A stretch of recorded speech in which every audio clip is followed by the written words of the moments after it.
నిన్న పొద్దున పేపర్లో చూసేసరికి సచివాలయాన్ని తాకట్టు పెట్టారని చెప్పి ఒక వార్త హల్చల్ అవ్వడం జరిగింది. దాని మీద రాష్ట్రం అంతా కూడా బగ్గుమంటా ఉంది.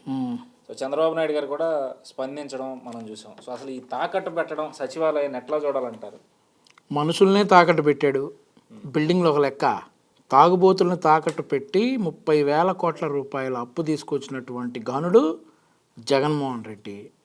ఈయనకు బిల్డింగులు తాకట్టు పెట్టడం చాలా ఈజీ కదా. అట్లాంటప్పుడు అసలు తాకట్టు అనే పర్యాయ పదం ఏంటంటే జగన్మోహన్ రెడ్డి తాకట్టు రెండు అన్నా చెల్లెళ్ళేమో పుట్టినేమో మరి. జగన్మోహన్ రెడ్డి పుట్టినాక ఈ తాకట్టు పుట్టిందేమో. మీరు ఒకటి గమనించాల్సింది ఏంటంటే 2022 ఫిబ్రవరి 16వ తారీఖునే ఇతను కలెక్టర్ ఆఫీసులు తాకట్టు పెట్టి డబ్బులు తెచ్చిన ఘనత జగన్మోహన్ రెడ్డిది. అప్పుడు కూడా ప్రతిపక్షంగా మేము మొత్తుకున్నాం, ప్రభుత్వ భవనాలు తాకట్లు పెడతా ఉన్నాడు, ప్రభుత్వ ఆస్తులు అమ్మేస్తూ ఉన్నాడు. అక్కడికి వెళ్తేనేమో తెలంగాణలో ఇచ్చేసి వచ్చాడు. ఆంధ్రప్రదేశ్ ఆస్తులన్నీ కూడా కేసీఆర్ అడగటంతో ఇచ్చేసి వచ్చాడు. ఇక్కడ సచివాలయం తాకట్టు పెట్టడం అంటే అసలు ఇంకా పరిపాలనా భవనం, అసలు నువ్వు కూర్చునే ఆఫీసే నువ్వు తాకట్టు పెట్టి పరిపాలన చేస్తూ ఉన్నావు అంటే నీకు సిగ్గేయట్లేదా? ఇక నువ్వు 30 సంవత్సరాలు ఉంటావా? అంటే మనకి తెలిసిన దేశ చరిత్రలోనే ఎక్కడ సచివాలయం తాకట్టు పెట్టిన ప్రభుత్వం లేదు. జగన్మోహన్ రెడ్డి గారు తాకట్టు పెట్టారు. మేము అదే బ్రదర్ చెప్తా ఉంది.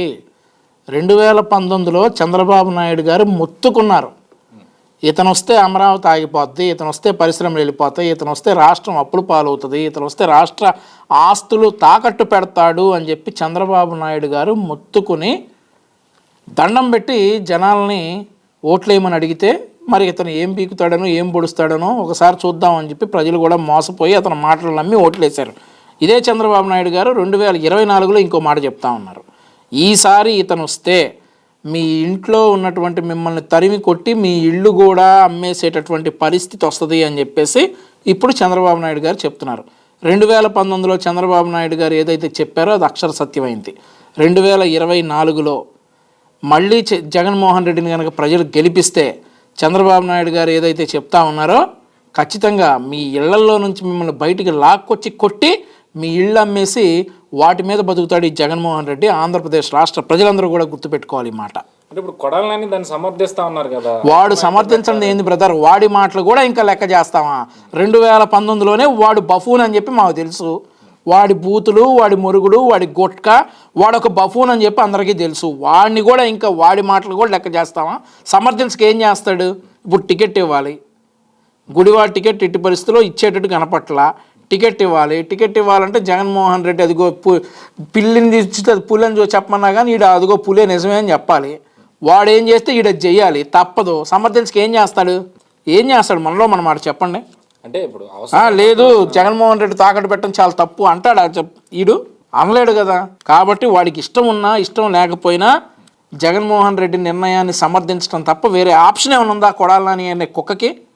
లేదు కదా, యాజ్ ఇట్ ఈస్. అంటే ఆయన చెప్తున్నట్టు చంద్రబాబు చెప్పిన ఆస్తులనే తాకట్టు పెట్టాలా, ఈ తాకట్టు పెట్టకూడదని ఎక్కడ రాజ్యం? అరే ఆంధ్రప్రదేశ్ రాష్ట్ర ప్రజల ఆత్మగౌరవంపై మా పాలనా భవనం, మా పరిపాలనా భవనం, మా ముఖ్యమంత్రి కూర్చునేటటువంటి కార్యాలయాన్ని తాకట్టు పెట్టి మేము తాకట్టు పెడతామనంటే ఇంకేం చెప్తాం?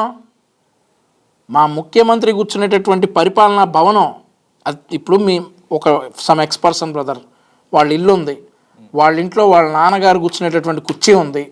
ఆ కుర్చీని అమ్మి పారదొబ్బేసి వాళ్ళ నాన్నగారిని కింద కూర్చోబోయా అనంటే వాడు మనిషా?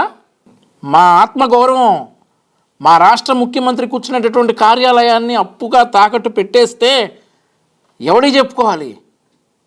అంటే ఇంకా ప్రజలు ఇలాంటి వాళ్ళని విశ్వసిస్తారంటారా? అప్పుడు వాళ్ళు బయట ప్రజల విశ్వాసం ఎప్పుడో పోయింది. అందరూ కూడా ఎన్నికలకు సిద్ధంగా ఉన్నారు, ఈయన గద్దె దించడానికి సిద్ధంగా ఉన్నారు. ఇంకా వీళ్ళకి అర్థం కావట్లా. ఇప్పుడు నేను ఒక విషయం చెప్తా. మొన్న 2వ తారీఖు అటోళ్ళు ఇటోళ్ళు పార్టీలు మారారు కొంతమంది. తెలుగుదేశం పార్టీలోకి ఒక ఎమ్మెల్యే, ఒక ఎక్స్ఎమ్మెల్యే, ఒక రాజ్యసభ ఎంపీ, ఒక మెంబర్ ఆఫ్ పార్లమెంట్ వస్తే ఇందులోకి ఎవరు వెళ్ళారు? వైసీపీలోకి పులివెందులు చెందినటువంటి సతీష్ రెడ్డి. వీళ్ళు వెళ్తే తెలుగుదేశంలోకి ఎవరు వచ్చారు? ఒక ఎమ్మెల్యే వసంత కృష్ణప్రసాద్, ఒక ఎక్స్ఎమ్మెల్యే మక్కిన మల్లికార్జునరావు గారు, ఒక పార్లమెంట్ సభ్యుడు లావు శ్రీకృష్ణదేవరాయలు, ఒక రాజ్యసభ సభ్యుడు వేమిరెడ్డి ప్రభాకర్ రెడ్డి గారు. జనసేనలోకి ఎవరు వెళ్ళారు? ఒక ఎమ్మెల్యే ఆరాణి శ్రీనివాసులు గారు. ఇది పరిస్థితి. ఇంకా మిమ్మల్ని ప్రజలు నమ్ముతున్నారు. అసలు ముందు మీ ఇళ్లలో అమ్మలక్కలు నమ్మట్లేదు గారా బాబు మిమ్మల్ని. నీ చెల్లె నీకు ఓటేద్దానంటా ఉంది. ఇక ప్రజలేది బొక్క నిన్ను నమ్మేది. ఇక నమ్మాలి నేను ప్రజలు. నీ ఎమ్మెల్యేలు నమ్మట్లేదు, నీ ఎంపీలు నమ్మట్లేదు, దుబ్బేస్తా ఉన్నారు. టికెట్లు వస్తే మా గుద్దురా బాబు అంటా ఉన్నారు. ఇప్పటికీ రెండో కృష్ణుడు మారాడు మా గుంటూరు పార్లమెంట్కి. అమ్మారెడ్డి వెంకటరమణ అనగానే పాపం వాడి బ్యానర్లు వేసుకుని మొత్తం పార్లమెంట్ కాన్స్టిట్యున్సీ మొత్తం వాడి బ్యానర్లు వేసి పెట్టారు. ఇప్పుడు ఆడు కాదు కిలార్ రోసియా అని చెప్పి ఇంకో మాట వచ్చింది. వెయిట్ చేస్తున్నారనమాట వైసీపీ వాళ్ళు. నాయన మళ్ళీ వీడి పేరు మారితే బ్యానర్లు బొక్క అని.